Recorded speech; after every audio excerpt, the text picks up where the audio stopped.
Il y a deux endroits où je ne vais pas. Euh, il y a deux endroits où je ne vais pas, sinon je vais partout. C'est chez Dieudonné et chez Soral. C'est les deux endroits où je ne vais pas. Sinon, je vais partout, y compris, j'ai fait une conférence dernièrement chez des catholiques intégristes.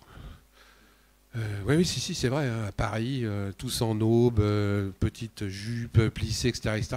Quand j'ai abordé le problème de l'avortement, il y a eu comme un blanc dans la salle, je ne sais pas pourquoi. Mais ils m'ont remercié après. Là, bientôt, je fais une conférence chez les salafistes aussi. Oui, je vais partout, hein, où je vais leur expliquer que je suis profondément contre le grillage total. Je pense que ça va créer un blanc là-bas. Et je vais quand même parler comme ça pour éviter le... Mais bon, on n'est pas là pour parler de ça. On est là pour parler politique, donc je suis venu vous parler politique. Et politique au sens noble du terme, parce que malheureusement, c'est complètement dévoyé. Donc on va commencer par la démocratie. Vous avez l'impression qu'on est en démocratie. Et moi, je peux vous priver par A plus B qu'aujourd'hui, nous ne sommes plus en démocratie. Mais que quelque part, nous sommes aussi coupables de laisser la démocratie mourir. Et je ne dis pas que la démocratie est un bon système. Je suis un des fervents soutiens d'Étienne Chouard, puisque j'ai fait la préface de son premier livre il y a maintenant 3 ou 4 ans.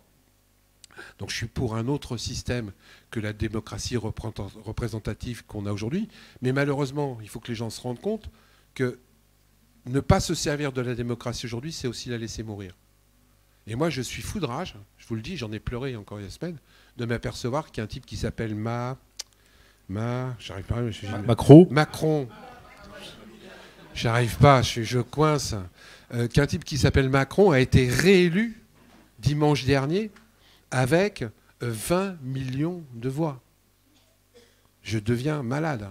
Non, 18 779 641. Exactement. C'est moins que la dernière fois. 18 779 641. Non, on est d'accord, mais je ne rentrerai pas dans ces débats. Je ne rentrerai pas dans ces débats complotistes, machin, truc mus. Ok. Il y a sans doute eu quelques tricheries. Mais ce n'est pas énorme. Il y a quand même 18 millions de personnes, 779 641, hormis quelques truandages, comme dirait mon ami Carole, qui ont élu ce mec-là. Et quand on fait le compte, il y a eu 13 650 000 abstentionnistes, plus 5 millions de gens non inscrits. En moyenne, hein, c'est à peu près les chiffres que j'ai en tête. Je dis bien non inscrits, je ne parle pas des mal inscrits, puisque les mal inscrits, il y en a encore plus. Mais donc, plus les blancs et les nuls, mais les blancs et les nuls, je les mets un petit peu à part parce qu'ils ont fait la démarche d'aller voter. Donc c'est aussi, moi, un de mes leitmotifs. Je dis, allez voter. Blanc ou nul, mais allez voter. Parce que c'est la seule façon aujourd'hui d'exprimer son mécontentement. Quand on s'abstient hors urne, ça ne veut rien dire. Et ça les arrange. C'est un bonheur, l'abstention, pour les ripoux. Plus vous vous abstenez, plus c'est facile d'être élu, et plus c'est facile de truander. Et là, je rejoins Carole. Pourquoi ? Parce que moins il y a de gens qui votent, plus le petit truandage devient important. Plus il y a de gens qui votent, le truandage, ça ne vaut plus rien du tout. Parce qu'on ne peut pas truander aujourd'hui encore. Non, ce n'est pas un problème, j'ai l'habitude. On ne peut pas truander aujourd'hui encore beaucoup avec le vote manuel. Mais dites-vous bien que d'ici le prochain mandat, il y a un type qui s'appelle Putain, j'ai du mal, hein. Macron, qui va vous instituer le vote électronique. Et vous savez pourquoi il va le faire ? Pour lutter contre l'abstention. C'est comme ça qu'ils vont nous le vendre. Et le pire, c'est que comme on n'a pas une capacité réflexive trop importante, on va dire ouais, c'est bien. Après tout, je peux voter de chez moi. Après tout, je peux voter autrement que le dimanche. Puis après tout, je peux voter avec ma femme à côté de moi en famille. Donc en fin de compte, le vote électronique, c'est vachement bien. Et puis vous inquiétez pas, c'est sécurisé. Moi, j'ai les preuves aujourd'hui. Attends, je te donne la parole après. Moi, j'ai les preuves, parce que si tu commences tout de suite, quand je commence mon discours, on s'en sort plus. Attends que j'ai parlé un petit peu quand même. Moi, j'ai les preuves aujourd'hui. Je dis bien, j'ai les preuves aujourd'hui que le vote électronique est truandé. J'ai reçu, sur le vote électronique de 2017, 600 codes secrets pour les députés à l'étranger. 600 codes secrets. Hollande a interdit à un moment donné le vote électronique. Parce que tous les députés à l'étranger, on a les preuves aujourd'hui qu'il y en a quelques-uns qui ont été élus de façon frauduleuse. Le jour où Macron met le vote électronique en place, la démocratie, je vous le dis, elle est morte. Parce que c'est celui qui sera derrière. Non, il y a 60 civils pour l'instant, mais c'est pas énorme. Et c'est pas énorme encore. Le jour où ça sera rationalisé sur toute la France, là, ça deviendra grave. Là, ça deviendra grave. Et le problème, je vous dis encore une fois, c'est que malheureusement, nous sommes les artisans de notre propre malheur. Puisqu'on va le faire au nom de l'abstention. Et l'abstention, c'est qui? C'est nous. Mais je sais que quelque part, on nous a expliqué que l'abstention était un pouvoir politique, qu'il fallait le faire, que c'était montrer notre désapprobation, etc. Non, moi, j'ai les preuves, encore une fois, excusez-moi, que depuis, j'arrive mademoiselle aussi, que depuis 1958, l'abstention ne sert à rien. L'abstention hors urne. J'ai les preuves. Je vais vous donner un exemple. Qu'est-ce que ça donne comme résultat? Je vais vous donner juste 2 exemples pour que vous compreniez bien. Vous vous rappelez de M. Valls. J'ai été adjoint chez lui. Je suis la seule personne qui me soit battue physiquement 2 fois avec lui. Une fois, il m'a collé contre le mur. Une fois, je l'ai collé contre le mur. Quand je le vois maintenant, quand je le vois, je l'appelle Dark Vador. Il part en courant. Eh ben, le remplaçant de M. Valls, écoutez bien parce que les chiffres que je vous donne sont des chiffres factuels, prouvés, etc. Le remplaçant de M. Valls, qui s'appelle M. Choix, a été élu avec 0,9 électeurs sur 10. Moins de 1 électeur sur 10. Le remplaçant de M. Dassault, est-ce que ça vous parle? Paix à son âme. Le remplaçant de M. Dassault aux élections départementales a été élu avec 0,6 électeurs sur 10. C'est-à-dire que le mec, il est conseiller départemental avec moins un peu plus d'un demi-électeur sur 10 qui a voté pour lui. C'est ça, le résultat de l'abstention à outrance, comme on est en train de la citer. Et c'est favorisé par les élus. Tout parti confondu. Écoutez bien ce que je vous dis. Hein. Tout parti confondu. Parce que les mecs, ça ne les intéresse pas que vous ayez voté. Si vous allez voter, vous allez vous plonger dans la politique, vous allez regarder.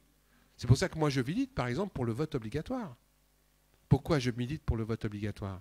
Parce que si on milite pour le vote obligatoire, ils sont obligés de prendre en compte le vote blanc comme un vote exprimé. Et ça, ils ne veulent pas. Parce que s'ils prennent en compte le vote blanc exprimé, ils risquent de tous dégager. Je vais même vous donner un exemple, et encore une fois, ce que je fais que dans le factuel. Il y a 5 ou 6 ans, je l'ai mis dans un de mes livres, les députés se sont réunis en commission. Commission, c'est un truc qu'on fait pour savoir si on va déposer un projet de loi, etc., etc. Et dans cette commission, ils voulaient voir s'ils allaient mettre des bulletins blancs dans les bureaux de vote. C'est-à-dire qu'il y aurait le candidat A, le candidat B, et puis un petit carré blanc déposé dans le bureau de vote que vous pouviez prendre pour le mettre dans votre enveloppe. Au bout de 3 semaines, ils ont vite enterré le projet. Hein. Et vous savez pourquoi? J'ai les notes des réunions. Ils ne peuvent pas dire que ce n'est pas vrai, j'ai les notes. Eh bien, il y en a un qui a dit, mais attendez, si on met les bulletins blancs dans les bureaux de vote, ils vont les prendre. Donc, ils ne l'ont pas fait. Et tous les partis politiques étaient dans cette commission. Le blanc, ça ne les intéresse pas non plus. Parce que imaginez, et c'est pour ça que je dis aux gens, allez voter. Parce que nous sommes dans une société médiatique. On est bien d'accord. Tout ce qui se voit, on en parle, etc. Imaginez que demain, les blancs dépassent les votes exprimés pour le candidat le plus en avant. Mais ils sont morts. Tout le monde en parle. Et en plus, ils seront peut-être élus, mais ils ne seront plus représentatifs. Puisque la majorité des gens auront voté blanc contre eux. Mais ça, malheureusement, ce n'est pas encore dans la tête des gens. Ça ne rentre pas. Et ces gens-là en profitent. D'où le fait que, comme ils en profitent, ils font ce qu'ils veulent. Et au détriment de qui? Au détriment de nous. Parce qu'on nous explique que tout va bien. Vous avez vu l'intégrité des élus en ce moment? Tout va bien. C'est merveilleux. Il y a moins de monde qui sont au chômage. Allez, je vous passe la parole, sinon je ne peux parler pas de 3 heures comme ça.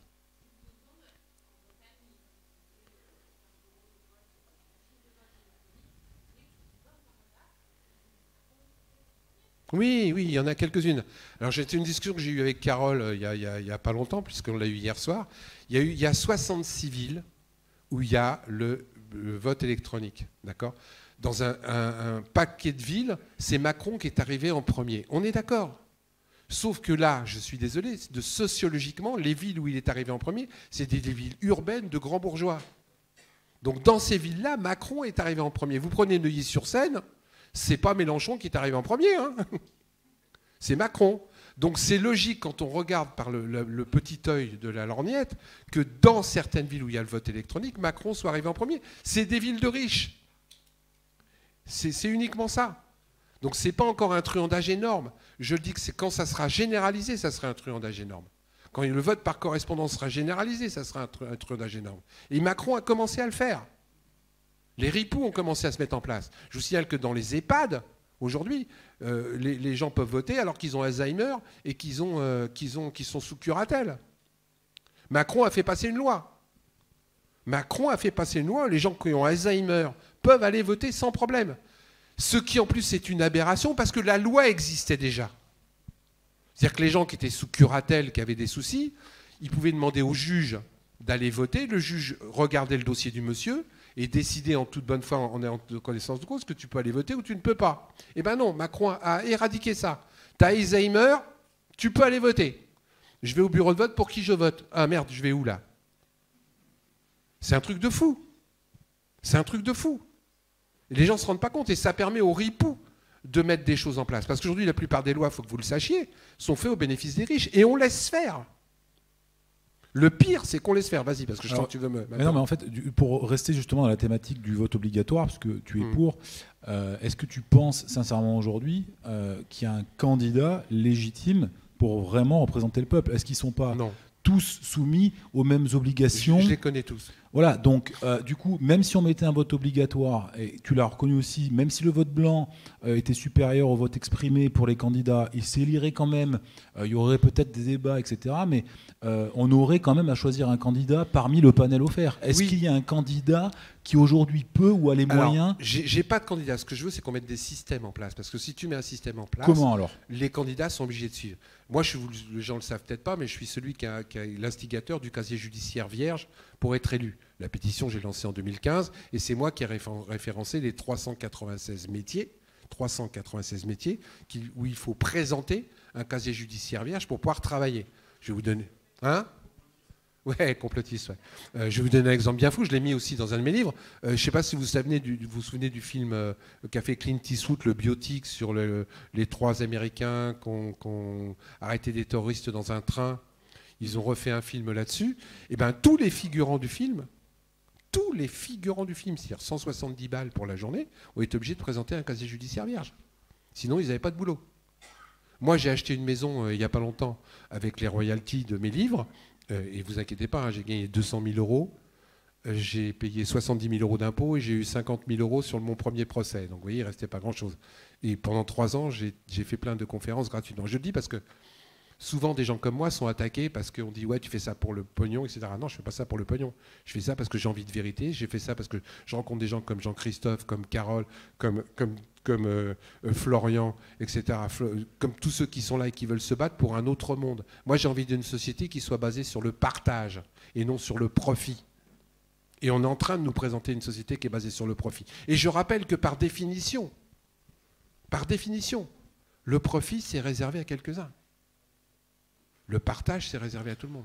Donc changer le système, du coup, pour revenir sur le... Comment on change le système? Eh ben, on change le système en arrêtant de voter pour des pourris. Tu disais tout à l'heure, mon premier bouquin, je l'ai sorti en 2013, qui s'appelait Délit d'élus. Je référençais 400 noms, parce que j'ai mis les noms de 1600 élus en tout sur mes 7 livres, de mecs qui avaient mis les doigts dans la confiture. 2014, je me dis, putain, c'est bon, ces mecs-là ne sont pas élus. Hein? Les doigts, le bras pour certains, le cul pour d'autres, tout ce que tu veux. Mais ils se sont mis dans la confiture. Je me dis, putain, ces mecs-là ne vont pas être réélus. Et bien, sur les 400 que j'avais notés, il y en a 250 qui ont été réélus au premier tour. Qui est con? Tout le monde veut des élus propres, mais pas le sien. Ben non, attends, le mien, je le connais. Il est sympa, le mien. Il a trouvé du boulot à ma fille, il me fait sauter mes PV, et il a embauché ma belle-mère à la cantine. Tu vois, je le connais, je vais boire un coup avec lui. Donc à un moment donné, l'éthique, elle doit s'appliquer à tout le monde, y compris à nous.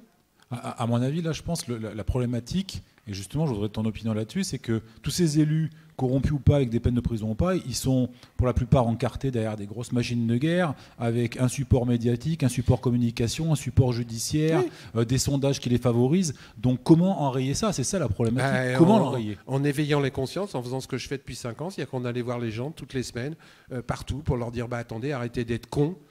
Lisez plus d'un seul journal, parce que je vais vous donner aussi un autre exemple, et excusez-moi, je suis un peu la mouche du coche, mais j'entends partout où je vais des gens qui me disent attends, la télé c'est de la merde, Hanouna c'est de la merde. Ben ouais, mais Hanouna c'est le plus haut taux d'audience, alors qui le regarde? J'ai quand même un problème. J'ai quand même tous les élus c'est des pourris. Soit je vais pas voter, soit je vote pour lui. Balkany, je rappelle, il a été élu pendant je sais pas combien de temps. Guérini, je vous rappelle, il a été élu pendant je sais pas combien de temps. Tibéri, je vous rappelle, il a été élu pendant je sais pas combien de temps. C'est bien qu'il y a des gens qui ont voté pour lui ou des gens qui n'ont pas été votés. Et ça c'est grave. Parce qu'on ne changera les choses qu'en l'intérieur du système. Moi, je suis content qu'il y ait des gens qui se présentent là. Je ne suis pas sûr que ça fasse encore un grand score parce que les gens ne sont pas forcément encore éveillés. Mais au moins, la voie commence à être tracée. Et il faut y aller, il faut les aider. Et aujourd'hui, on a des moyens de les aider, en plus. Les moyens, c'est Facebook, c'est les réseaux sociaux. Si demain, quand vous sortez de cette salle, vous partagez tous sur vos réseaux sociaux, ces gens-là ont une chance de faire plus de 5%. Et s'ils font plus de 5%, je vous assure que ça va changer la face des choses. Les médias vont commencer à en prendre en compte. Vas-y, monsieur. Moi, le seul aujourd'hui système de vote que je trouve infalsifiable, si on s'y met, c'est le vote à la main. À la main. Dès que tu commences à passer par une machine, mon bonhomme. Et puis si c'est infalsifiable, il sera même mis en place officiellement. Mais on te le vend. On te le vend. Aujourd'hui, on t'explique que la carte bleue est infalsifiable. 0,2% des cartes bleues sont truandées. Moi, à Évry, si je veux, j'appelle sur ma région où je suis, dans le 91, je peux acheter, si je veux, ce qui s'appelle une Yes carte. Ça me coûte 500 €. C'est-à-dire que c'est une carte de crédit, carte bleue, n'importe quelle. Je la mets dans un distributeur, je tape n'importe quel code, ça me dit toujours oui. Ça s'appelle une Yes carte. Toutes les banques font tout pour que ça ne se sache pas. Donc, à partir du moment où tu passes par une machine, tout sera falsifiable.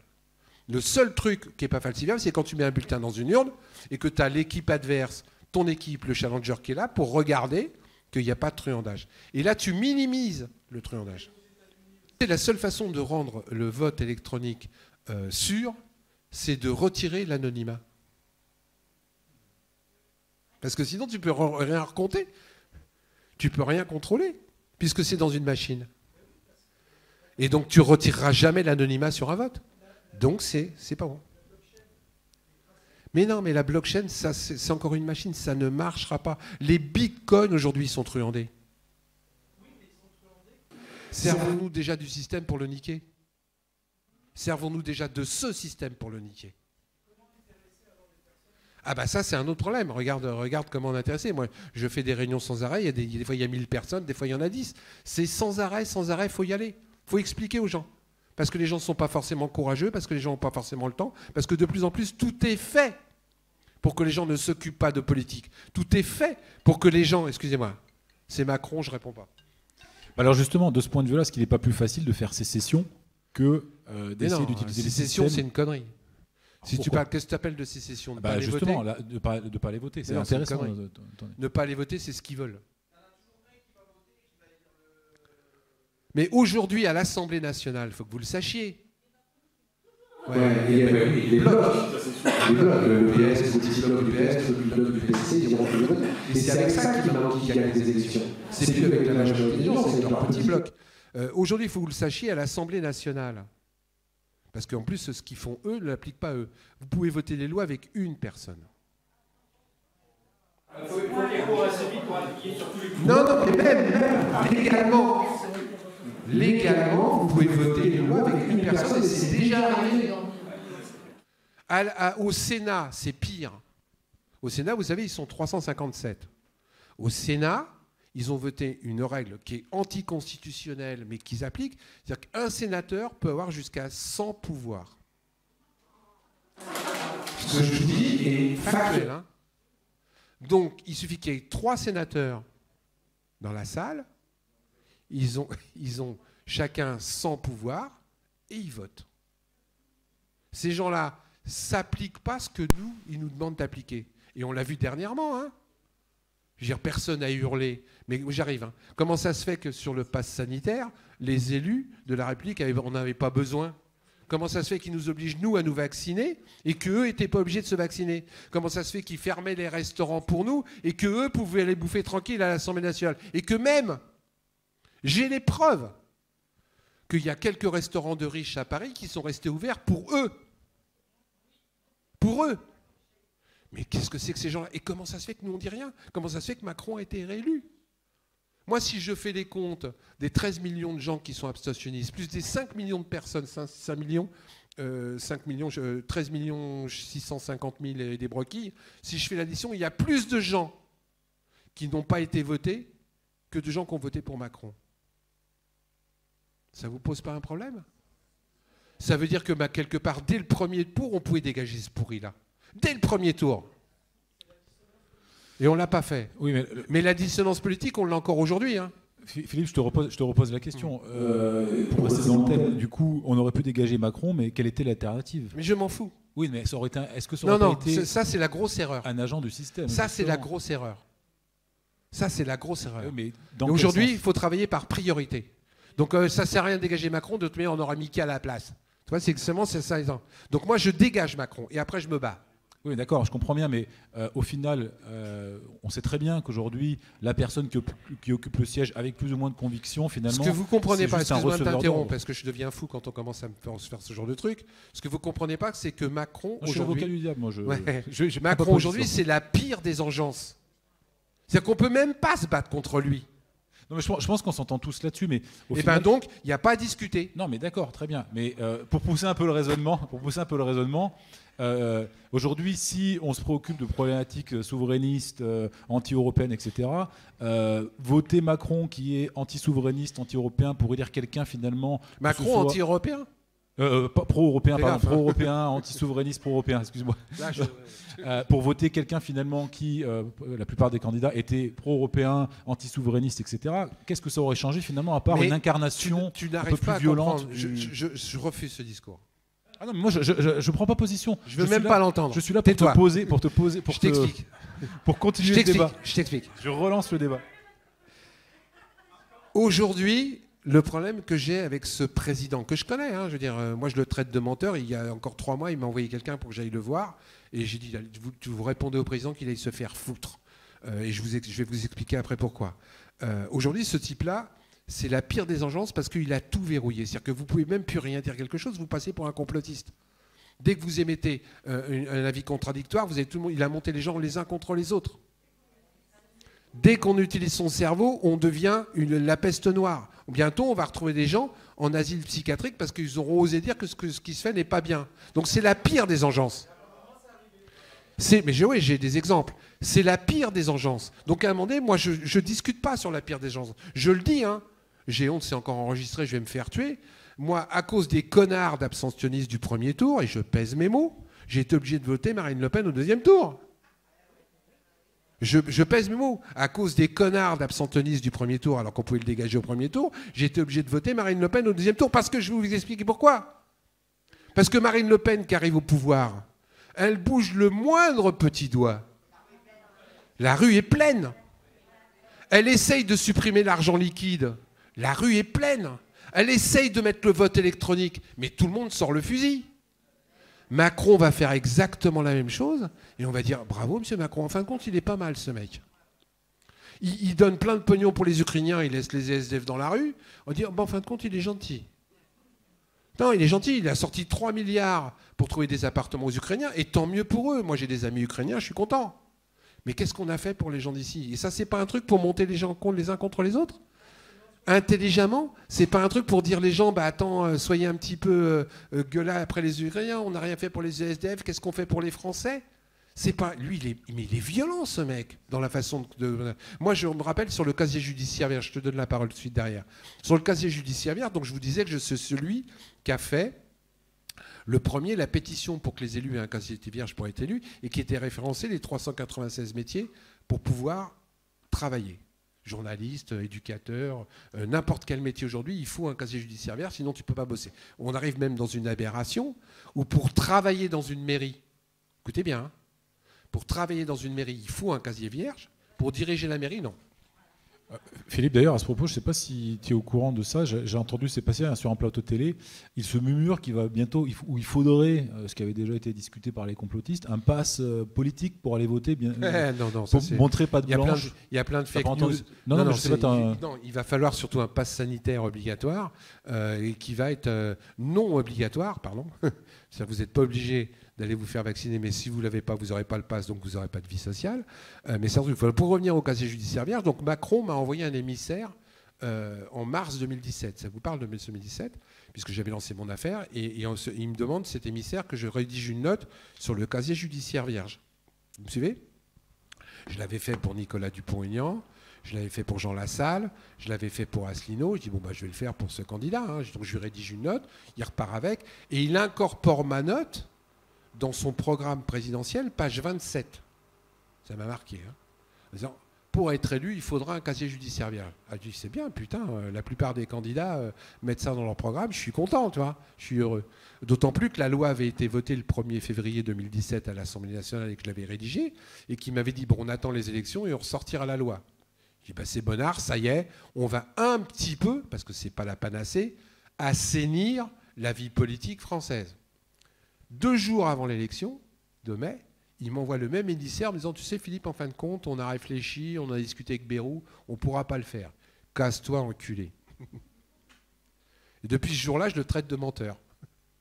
Et ce mec-là est un menteur professionnel. Les autres, déjà, avant, c'était grave.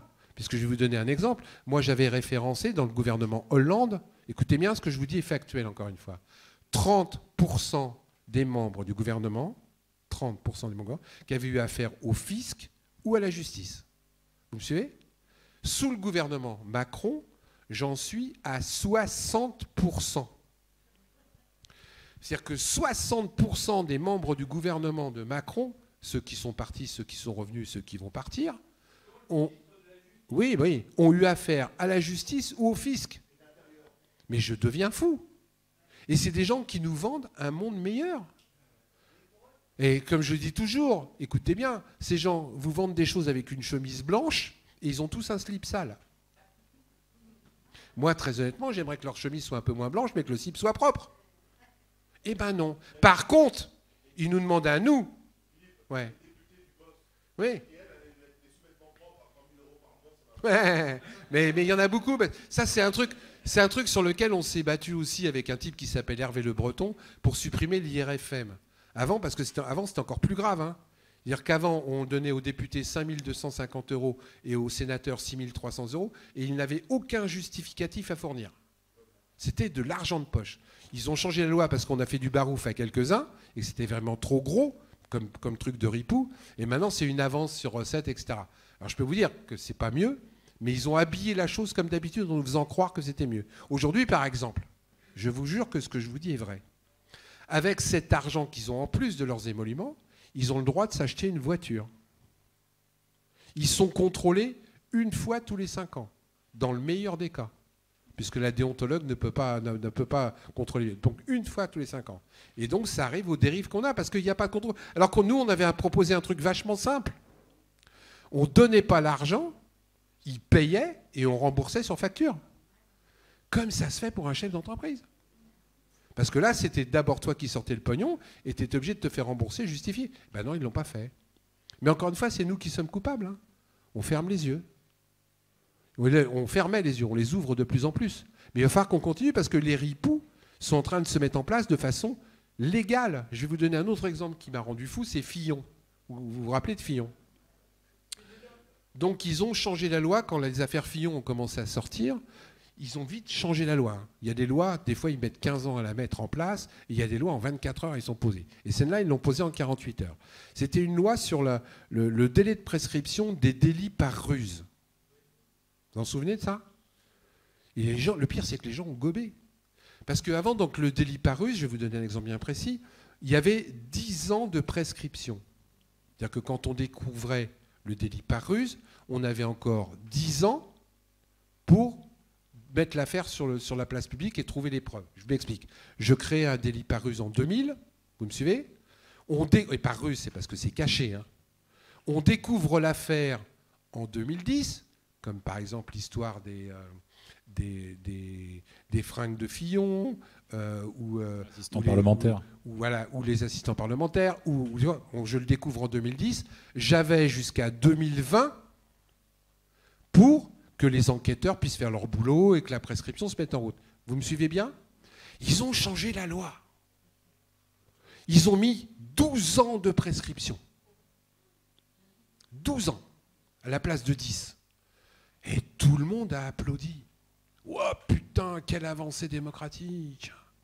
Enfin, on va pouvoir niquer les voleurs. Sauf que moi, j'ai lu la loi jusqu'au bout. Et c'est 12 ans à partir de la commission du délit. Donc, je reprends mon exemple. Je fais un délit par ruse en 2000. Je découvre l'affaire en 2010. Je n'ai pu que jusqu'à 2012, avant la prescription, dans le cul la banane. Eh bien, la plupart des gens ont pris ça pour une avancée démocratique et éthique. Et on n'arrête pas de se faire baiser comme ça. Excusez-moi, je suis assez trivial dans mon langage, mais je refuse de parler autrement que peuple. Je ne vais pas me refaire, hein, où ça passe ou ça casse. Et là où j'en veux aux gens, c'est qu'ils prennent tout pour argent comptant. Quand on leur explique qu'on va supprimer l'argent liquide, moi je me fais traiter de vieux dinosaure. Hein. Mais putain, Pasco, t'es vieux con, c'est l'avenir, l'argent de crypto-monnaie, machin truc muche là. Tu te rends pas compte? La petite vieille, elle se fera plus braquer. Mon mari, qui est un vrai con, qui rend jamais la monnaie comme il faut, eh ben, il n'aura plus besoin, c'est sur sa carte. Et puis les poches qui sont déformées par la monnaie dans le machin, eh ben, il n'y en aura plus, c'est sur la carte. Et puis si ta maison brûle, mais t'inquiète pas, c'est sur ta carte. Pasco, t'es un vieux dinosaure. Ouais, mais par contre, quand je vais vouloir filer 20 balles à ma petite fille en douce le dimanche pour qu'elle s'achète un truc, sans que personne ne le sache, je peux plus. C'est sur ma carte. Quand je vais vouloir bosser au black, parce qu'il faut que je nourrisse ma famille, et que je vais aller aider un pote le samedi et le dimanche à refaire son plancher ou à mettre du papier peint, ben, je pourrais plus. C'est sur ma carte. Quand je vais aller en brocante et que je veux acheter un petit objet en douce, d'occasion, pour faire plaisir ou parce que je ne veux pas acheter neuf, ben je ne pourrais plus. C'est sur ma carte. Ah merde, Pasco, je n'avais pas pensé à ça. Parce que c'est ça la réalité. Il y a des quoi? Oui. Il y a aussi le sel. Hein. On peut recommencer le système du sel. Hein. Mais il y a un système qui s'appelle l'argent liquide avec des effigies dessus, qui, à mon avis, est peut-être pas la panacée. Mais ça marche et ça nous donne des espaces de liberté. Parce que je vous rappelle qu'aujourd'hui, même les chèques qui sont en train de disparaître, on ne se rend pas compte. Mais moi, je te faisais un chèque à Marseille. Tu pouvais l'encaisser à Paris. Tu pouvais l'encaisser 6 mois après. Non, 1 an, parce que je croyais que c'était 6 mois, mais c'est 1 an, 12 mois après. Mais aujourd'hui, avec ta carte, moi, je sais ce que tu as acheté, où tu l'as acheté, quand tu l'as acheté. J'ai aujourd'hui la possibilité de savoir exactement ce que vous faites avec votre carte et où. Si tu n'es pas clair, je le sais. Et puis quand tu pousses un petit peu plus loin la logique de tenir les gens, j'ai digressé par rapport à mon discours habituel. Quand on aura bien mis ces systèmes en place, si moi je suis un patron plus ou moins véreux et qu'on ne me dit pas que ça ne sera pas possible, ils arriveront à truander les cartes. Quand ils auront, parce qu'ils vont nous le proposer derrière, de conjuguer les cartes. C'est-à-dire pourquoi avoir une carte vitale, une carte de banque, etc. Mettons tout sur la même. C'est quand même plus pratique.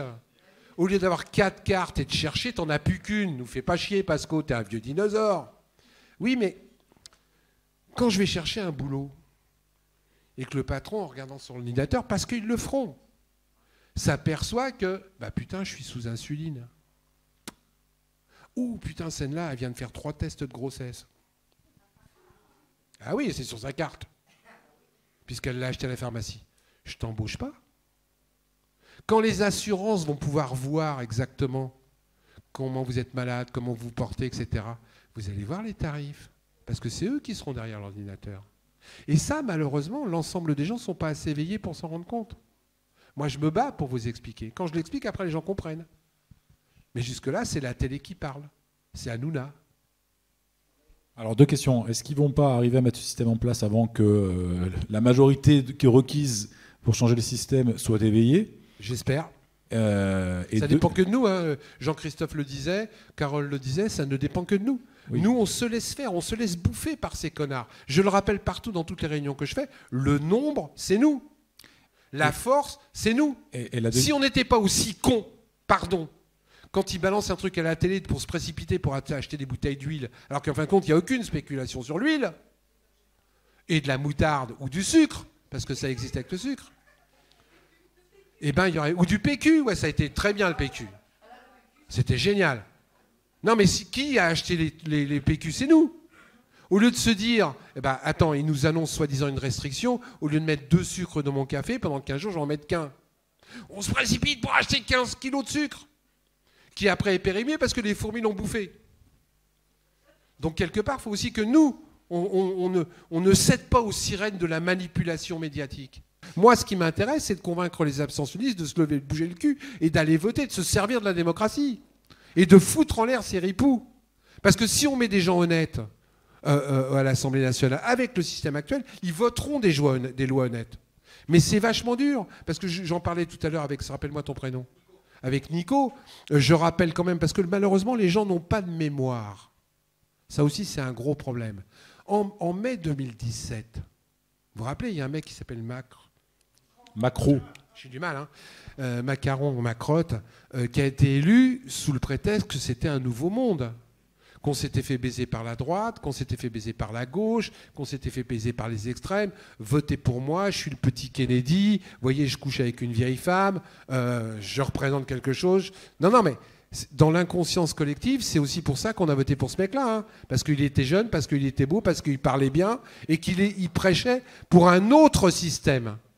D'accord ? Et les gens qui se sont présentés pour Macron, les 301 députés qui ont été élus haut la main, dedans, moi j'en ai connu quelques-uns, c'était des gens comme vous et moi, hein, qui voulaient changer le monde, hein, qui disent putain, on s'est fait niquer par les mecs d'avant, nous on va faire autrement. Nous on est des mecs propres. Moi je sors de la société civile, je peux vous dire aujourd'hui, preuve à l'appui, que ces gens-là sont pires que ceux d'avant. J'ai 87 députés aujourd'hui qui ne viennent plus à l'Assemblée nationale depuis plus d'1 an. Eh ben oui, attends.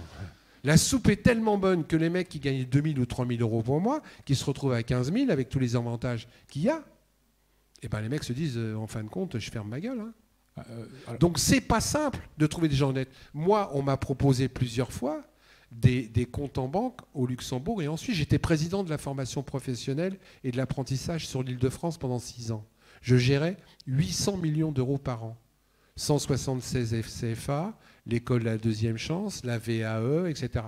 Je vous assure qu'il y a des gens qui sont venus me voir en me disant « Monsieur Pasco, si vous voulez un petit compte en Luxembourg, on peut s'arranger. » Bon, moi je suis un type con, j'ai dit « Je suis d'accord, mais vous le mettez dans le contrat. » Je ne les ai jamais revus.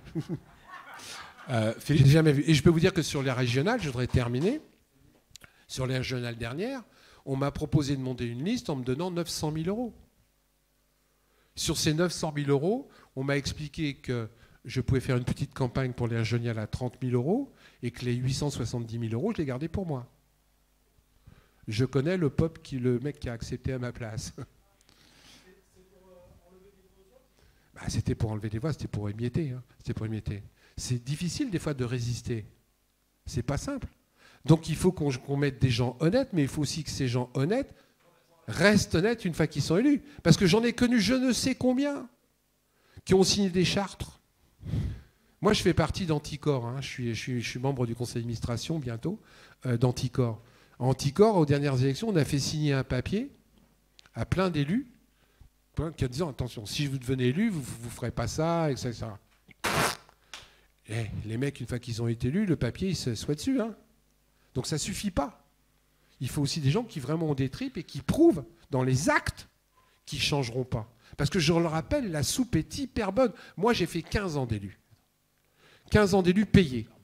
Maire adjoint d'Évry, conseiller régional. J'arrive à un âge canonique où quelque part j'ai droit à la retraite. J'ai été voir pour ma retraite. Je bosse depuis l'âge de 14 ans. 14 ans, j'ai commencé à bosser dans le syndicat du livre, à la NPP, et je nettoyais les chiottes des ouvriers du livre. J'ai fait d'ailleurs d'excellentes études sur la façon de chier des gens avant et après Noël. Après Noël, ils chient vachement plus haut. Et à l'époque, je nettoyais les chiottes à la turque. Et ben, putain, je digresse complètement là. Je vais parler de quoi? Parce que je parle des chiottes. Ouais, donc j'ai été voir pour ma retraite. Je vous jure que ce que je vous dis est vrai. Donc je bosse depuis l'âge de 14 ans. Et moi, je suis nature, je ne vais pas me refaire. Hein. Ouais, j'ai été voir pour la retraite. Je vous jure que j'ai plus de points Ircantec avec 15 ans d'élus payés que depuis l'âge de 14 ans où je travaille. Je disais, ah, mais attends, vous ne gourrez pas, madame, il n'y a pas un zéro en trop, là? Et moi, j'étais petit élu, hein, maire adjoint d'Évry, conseiller régional, président de la commission. Donc, je n'ai pas fait une carrière payée énorme. J'ai plus de points Ircantec. C'est un truc de fou.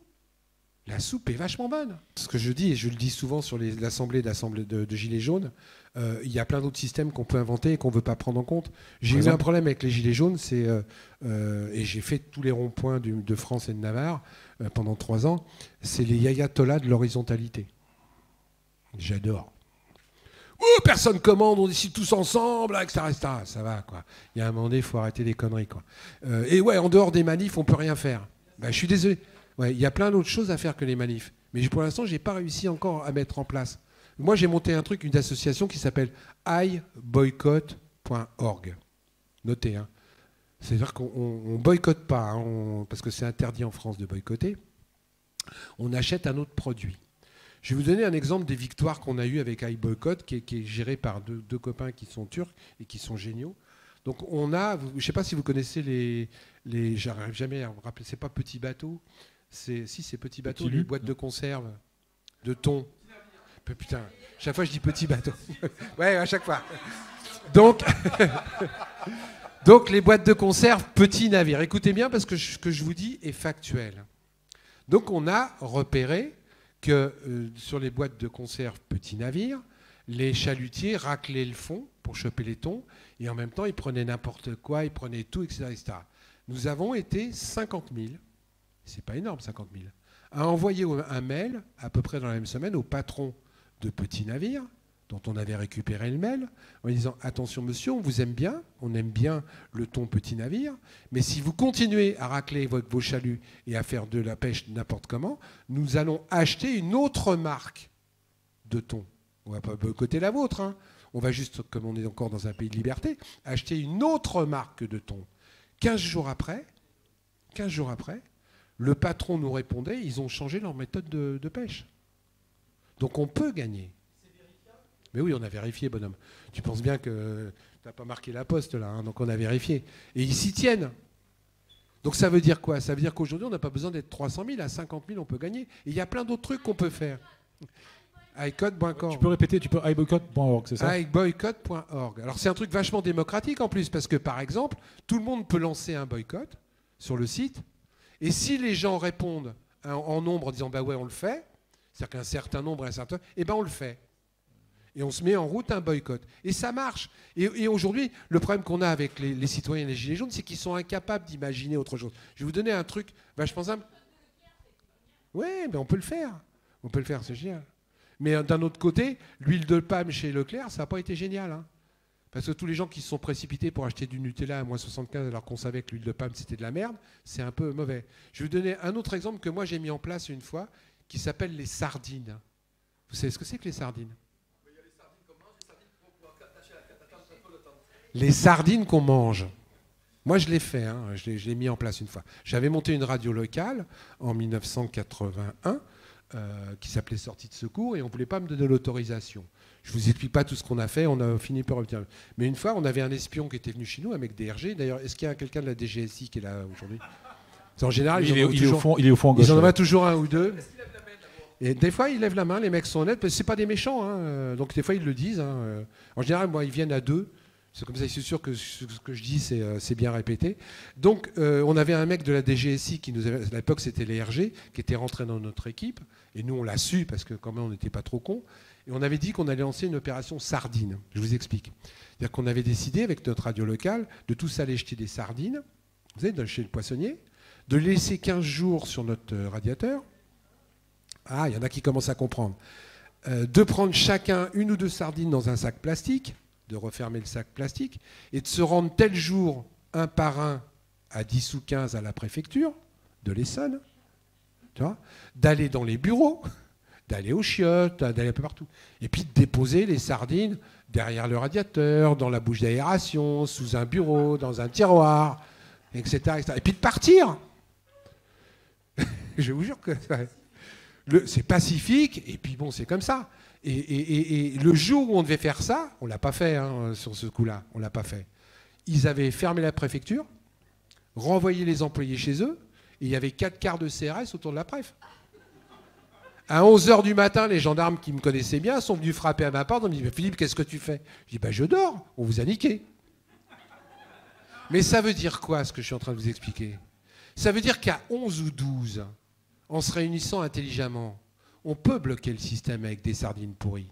Parce que des sardines pourries planquées dans des bouches d'aération dans un bureau, le temps qu'ils les trouvent, la préfecture, elle est fermée pendant 10 mois. Je vous en donne un autre gratuit. Non, mais c'est une image. Mais on peut le faire. Quand on dit on peut faire autre chose que la manif où on se fait nasser. Vous êtes 15 personnes. Il y a ce qui s'appelle des boules puantes. Vous connaissez ça? C'est génial, les boules puantes. Vous allez dans un trésor public à 15 et vous lâchez les boules puantes et vous sortez. Personne ne vous peut mettre en prison parce que vous avez eu des flatulences. Par contre, ils ferment. Et pendant 8 jours, la préfecture ou le bureau de poste ou le bureau machin est fermé. Donc on peut le faire. Si vous êtes 40 à vous servir d'Internet et à foncer sur un site Internet, à vous réunir, à vous dire tel jour à telle heure, on envoie un message de 15 pages sur tel site Internet. Vous bousillez les sites Internet. Il suffit de les cibler, de les choisir. Je vais me faire arrêter, vous allez voir. Mais vous voyez qu'on peut faire autre chose que la manif. Encore faut-il avoir la réflexion d'être d'accord pour le faire. Et malheureusement, dans la plupart des manifs ou des ronds-points où j'ai été, il y a toujours le ayatollah de l'horizontalité. Il dit non, il n'y a que la manif qui est vraie, il n'y a que la manif du samedi. Et puis Pasco, t'es un con parce que tu gagnes 3 000 €, t'es même pas un gilet jaune. Tu vends des livres, c'est uniquement pour te faire du pognon. Va te faire foutre. À cause de toi, on a perdu la révolution des gilets jaunes. Parce que c'est pas le chef qui est emmerdant. C'est pas le leader qui est emmerdant. C'est le non-contrôle du leader. C'est la non-révocation du leader. Mais malheureusement, les gens ils voudront toujours des leaders. On voudra toujours des chefs. On voudra toujours des mecs comme moi qui viennent vous expliquer. Par contre, il faut pouvoir me foutre une baffe dans la gueule. Il faut pouvoir me révoquer si je dis des conneries. Il faut pouvoir me virer si je fais un pas de travers. C'est là où ça devient intéressant. Mais ça, on ne l'a pas compris. Pas de chef. Moi, j'ai vu des réunions de gilets jaunes. Des réunions de gilets jaunes. Au bout de 5 heures, ils avaient fini 4 lignes de compte-rendu. 4 lignes. Le temps que tout le monde soit d'accord. C'est l'heure de la révocation, Philippe. Pardon. Il faut me faire cut parce que je peux parler pendant 10 heures. J'espère que je ne vous ai pas trop ennuyé. Alors, je suis à votre disposition. Reste là. Alors, déjà, j'aimerais bien qu'on applaudisse très chaleureusement Philippe. Tous ceux qui veulent, j'ai pas la grossette, je donne ma carte de visite et je réponds à tous mes mails. N'hésitez pas. Plus on communiquera, plus on partagera, plus on les aura. Et n'oubliez pas une chose qui est très importante, j'arrête là-dessus, le nombre, c'est nous, c'est pas eux. Eux, c'est que des minorités, donc on peut les niquer.